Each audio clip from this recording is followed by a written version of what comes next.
Sa video na to, alamin natin alin sulit sa dalawang motor na to ngayong 2023. Yung Yamaha Mio Sporty ba o kaya itong Honda Beat 110. Siyempre, alamin din natin ang engine specs, features kasama ng updated price nila ngayong 2023. Spot cash, down payment at monthly installment.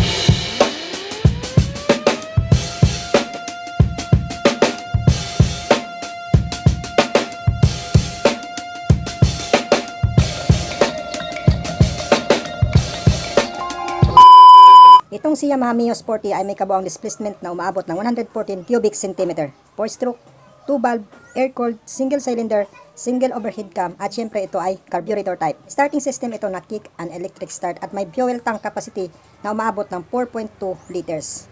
May fuel average consumption ito na 45 km per liter. So matipid na rin ang motor na to kasi nga ito ay carburetor type.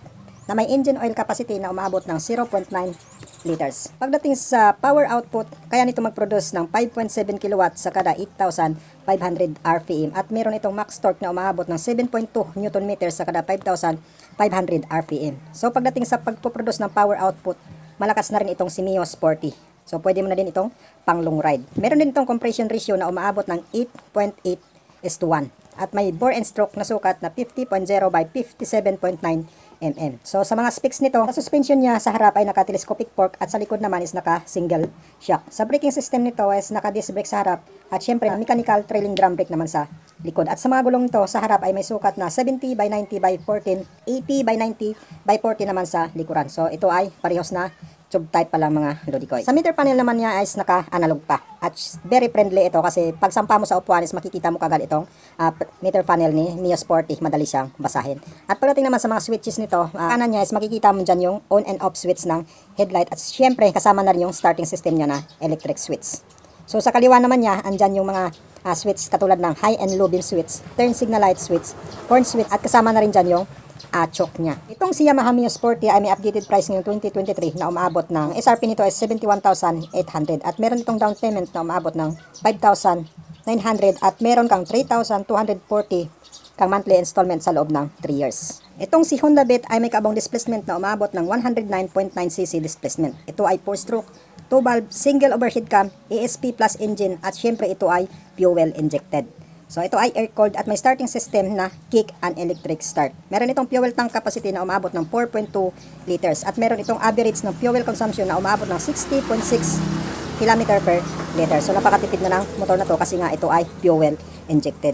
Kaya nito mag-produce ng power output na umaabot ng 6.6 kW sa kada 7,500 RPM at meron itong max torque na umaabot ng 9.3 Nm sa kada 5,500 RPM. Pagdating sa pagpuproduce ng power output at saka torque, napakalakas na ng motor na to itong si Honda Beat 110 mga lodikoy. So perfect talaga ito pang long ride kasi nga bukod sa matipid pagdating sa gas consumption, may lakas talaga siyang ibubuga kahit akyatan man ito kasi nga may torque siya na 9.3 Nm sa kada 5,500 RPM.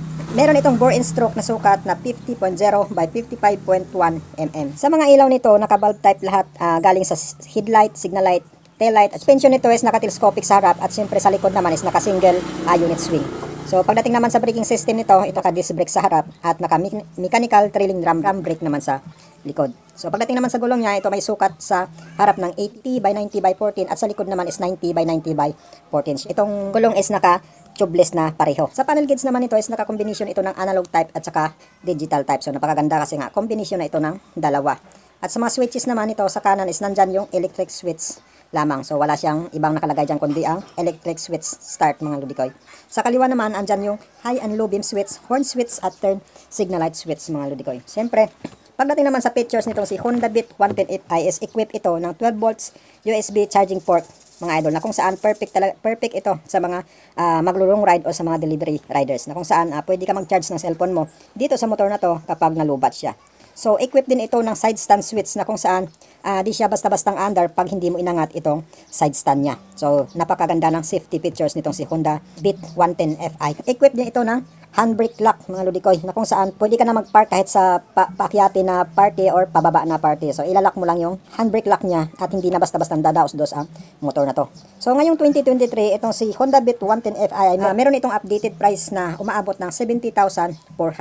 Tapos may down payment ito na 6,000 at meron itong 3,270 na monthly installment, good for 3 years. So hindi lang matipid itong si Honda Beat 110 Fi na umaabot ng 60 km per liter. So mura na din. So abot kayang presyo. Kayo mga idol, anong masasabi nyo sa motor na to? Itong si Yamaha Mio Sporty at saka itong si Honda Beat 110 Fi. Alin ang mas sulit sa kanilang dalawa? Kunin ngayong 2023. So paki-comment na lang sa comment section yung comment nyo mga idol. Syempre sa mga owner ng motor na to, baka pwede naman paki-comment na lang ng feedback nyo sa comment section para mabasa din natin mga ludikoy. At syempre mga idol, kayo na rin ang bahalang pumili kung saan ang beat ninyo sa dalawang ito. Ito bang si Yamaha Mio Sporty o kaya itong si Honda Beat 110 Fi. So parehas lang naman matibay, malakas at syempre abot kaya ang presyo ang dalawang ito mga idol. So kung nagustuhan mong video na to mga idol, baka pwede naman pa-share mo na lang ang video natin bilang suporta mo sa YouTube channel ko. At syempre huwag mong kalimutang mag-subscribe at pindutin ang bell icon para lagi kang updated sa gagawin ko pang video. At syempre suportahan mo na din ako sa FB page ko sa pamagitan ng pag-like at saka follow sa FB page ko mga. This is Bukidnon Vlog TV, Ride Safe.